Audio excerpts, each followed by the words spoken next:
반갑습니다. 짜맨족 여러분, 짜영입니다. 즐거운 주말 잘들 보내고 계시죠? 자, 지난주에는 미국 시장을 움직일 수 있었던 가장 중요한 이벤트, 소비자 물가지수 CPI가 발표가 되었습니다. 자, 우리가 예측했던 것보다 굉장히 좀 좋지 않는 그런 모습으로 나왔습니다.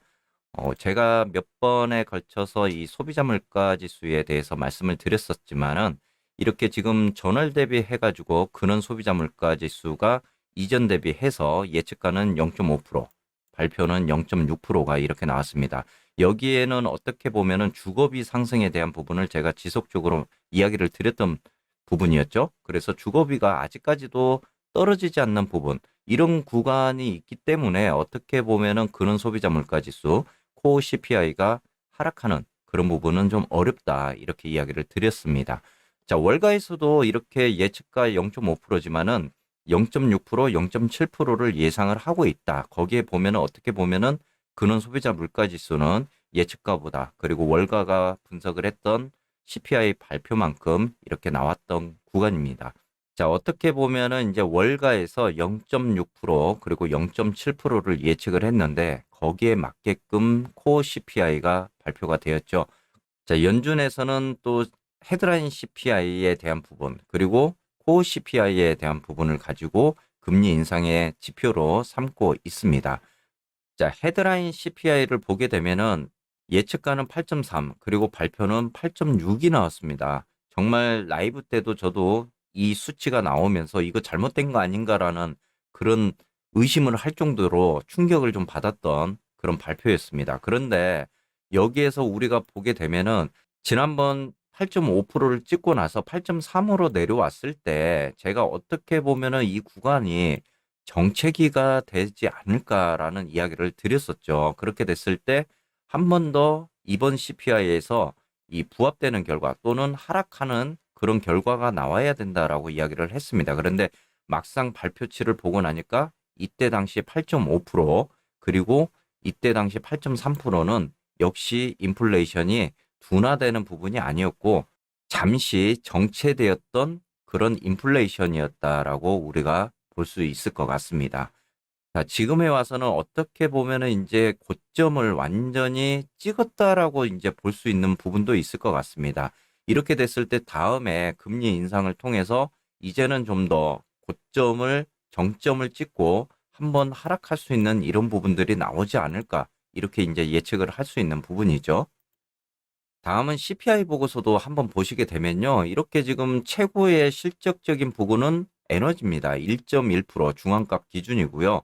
거기에서 최고의 하락 비율은 지금 기술주들입니다. 이렇게 마이너스 1.1%입니다. 그래서 이 CPI 보고서를 보더라도 2022년에 주식시장 하락은 기술 관련주가 이렇게 주도를 하고 있고 에너지는 급등하는 유가에 대응을 해서 이렇게 급등하는 이런 모습을 보이고 있습니다.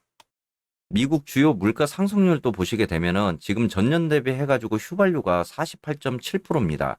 거기에 중고차도 지금 16.1%, 식품도 10.1%, 그리고 제가 계속적으로 이야기 드렸던 주거 비용도 이렇게 5.5% 상승하는 모습을 보여주고 있습니다.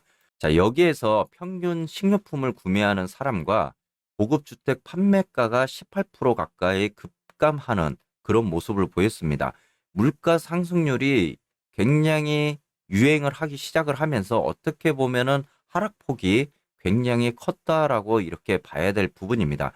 자, 지난번 CPI가 발표가 되고 나서 바로 연이어서 소비자 심리 지수가 발표가 되었죠. 소비자 심리 지수를 보더라도 그만큼 구매력이나 소비자 물가에 대한 부분, 심리에 대한 부분이 떨어져 있다, 급락하고 있다라는 그런 모습을 볼 수가 있습니다.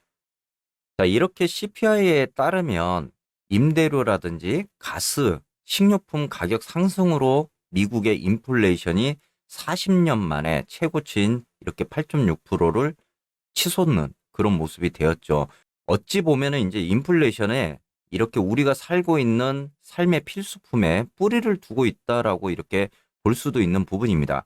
그 이야기는 연방 정부가 수백만 명의 일자리를 내쫓지 않고서는 생활비를 낮출 희망이 거의 없다는 뜻으로도 우리가 해석이 되는 그런 이야기죠.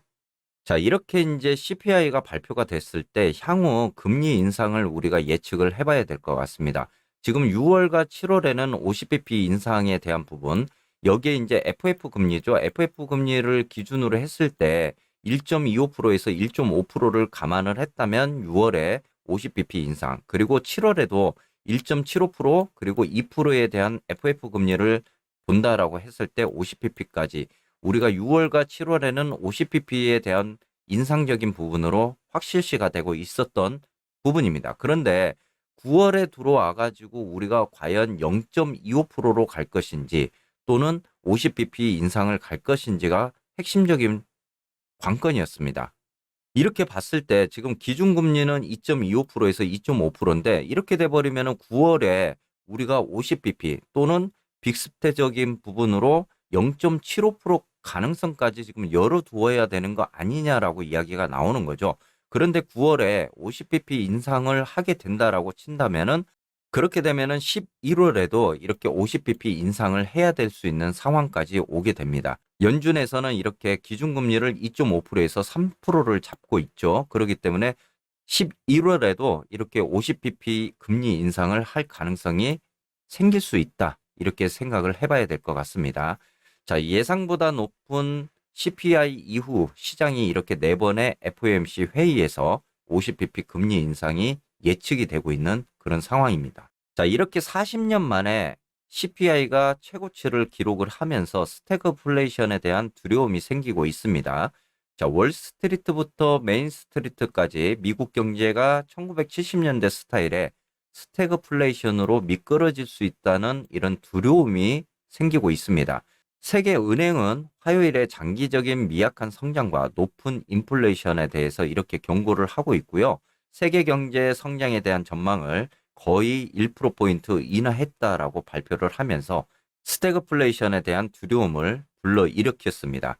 자, 그러다가 금요일에 일이 터져버렸죠. 이렇게 5월 미국 소비자 물가 지수가 발표가 되고 월스트리트와 워싱턴 DC에서 인플레이션이 이미 고점에 도달했다는 희망을 무너뜨려 버렸습니다. 어떻게 보면은 지금 백악관에서도 이미 인플레이션에 대한 지표를 먼저 확인을 하고 밑밥을 깐 게 아닌가라는 그런 이야기도 들렸죠. 자, 대신 5월에 헤드라인 인플레이션 수치는 연 환산 8.6%로 새로운 사이클 최고치를 기록을 했습니다. 이러다 보니 스테이크플레이션이 걱정되는 이유입니다. 물가 압력이 3월에 정점에 이르렀다가 연준의 조치에 따라 완화되기 시작했다는 인플레이션 피크라는 개념을 비웃고 있습니다. 연준은 2018년 이후에 처음으로 정책 금리를 인상을 했지만 올해는 훨씬 더 높은 금리 계획이 뒤따라야 되는 그런 부분입니다.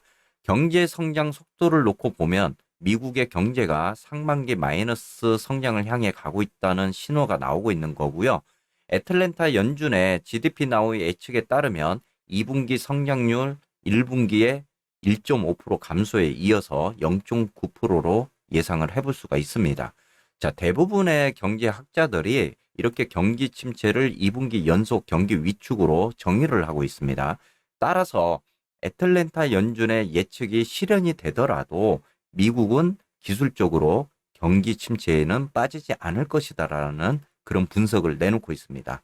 이러다 보니까 다음 주 중요한 또 시장 이벤트가 있습니다. 미국 주식이 인플레이션 데이터가 발표가 되고 나서 폭락을 했죠. 금요일 급락세로 한 주를 마감을 했습니다.